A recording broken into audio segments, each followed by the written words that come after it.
저는 감히 이렇게 생각합니다.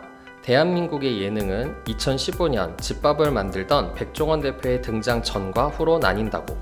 특히나 최근 인기리에 방송 중인 SBS 프로그램 백종원의 골목식당은 요식업의 살아있는 전설 백종원 대표가 전국의 침체된 상권을 찾아다니며 음식에 대한 아이디어 혹은 식당 경영의 개선 방안, 이른바 솔루션을 통해 상권 부활을 시도하는 리얼리티 프로그램으로서 전 국민적인 사랑을 받고 있는데요.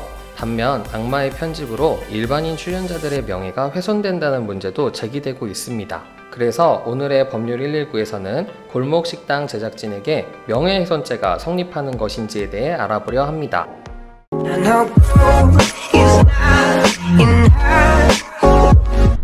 골목식당은 프로그램 초기부터 출연한 식당의 비위생적인 모습, 사장님들의 준비되지 않은 모습, 혹은 백종원 대표의 솔루션을 수용하지 않는 고집불통의 모습들을 방송에 내보내면서 해당 식당의 사장님들을 이른바 빌런이라 부르며 시청자들의 비난의 대상이 되고, 그로 인해서 정신적 고통을 야기하고 있는 문제가 제기되고 있습니다. 특히 골목식당 뚝섬편의 경양식집 사장님은 자신의 유튜브 채널을 개설해 자신이 백종원 대표의 솔루션을 수용하고 반영하였고, 그 모습이 모두 촬영되었으나 방송사 측이 의도적으로 프로그램의 재미를 위하여 그 부분을 편집하였다고 주장하면서 허위 사실을 적시하여 자신의 명예를 훼손하였다고 주장하고 있습니다.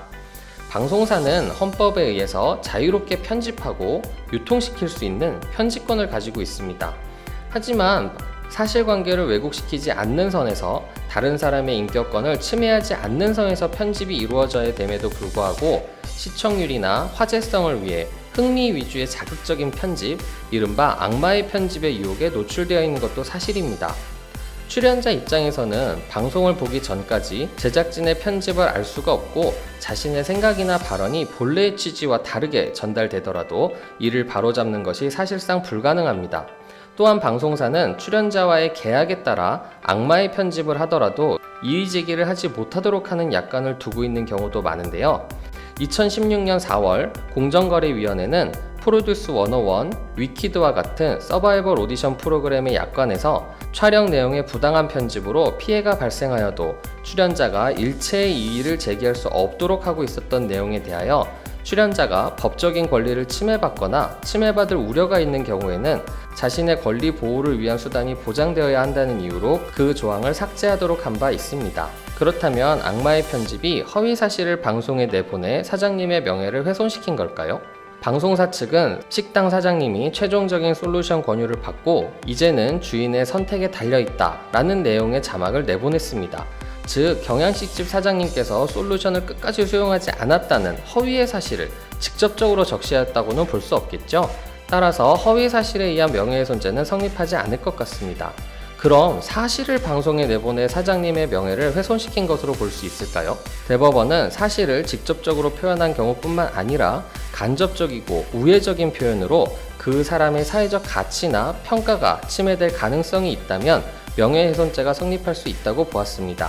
따라서 식당 사장님께서 솔루션을 거부하는 사실을 반복적으로 방송에 내보내 시청자들에게 극심한 비난을 불러일으킬 가능성이 크다면 명예훼손의 요건을 만족할 가능성도 있겠죠.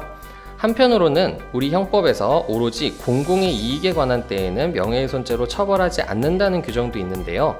대법원은 1997년 부산의 특정 기독교 목사님들이 교단 내 목회자분들에게 한 목사님이 웃옷을 벗어 던지고 욕설을 하며 비인격적이고 비윤리적인 행동을 했음에도 목사 안수가 되었다는 내용의 유인물을 우편으로 발송한 사건에서 이러한 행위는 한국 침례의 지방회 시추위원들의 전행을 목회자들에게 알려 내부 질서를 바로잡는다는 공공의 이익을 위한 행위로 볼 수 있다고 하면서 무죄로 보았습니다.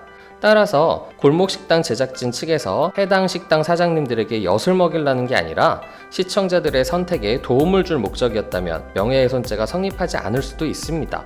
그래서 골목식당 제작진에게 명예훼손죄가 성립하냐고요?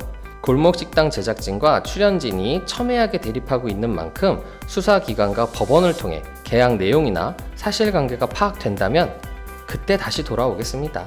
어차피 가서 드실 거잖아요. 네, 도움이 되셨나요?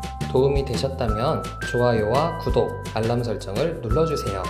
궁금한 게 있으신 분들은 댓글을 남겨주시면 여러분들의 친절한 이웃 법큐브가 빠르고 정확한 답변을 남겨드립니다. 지금까지 법률 119 법코디 초리였습니다.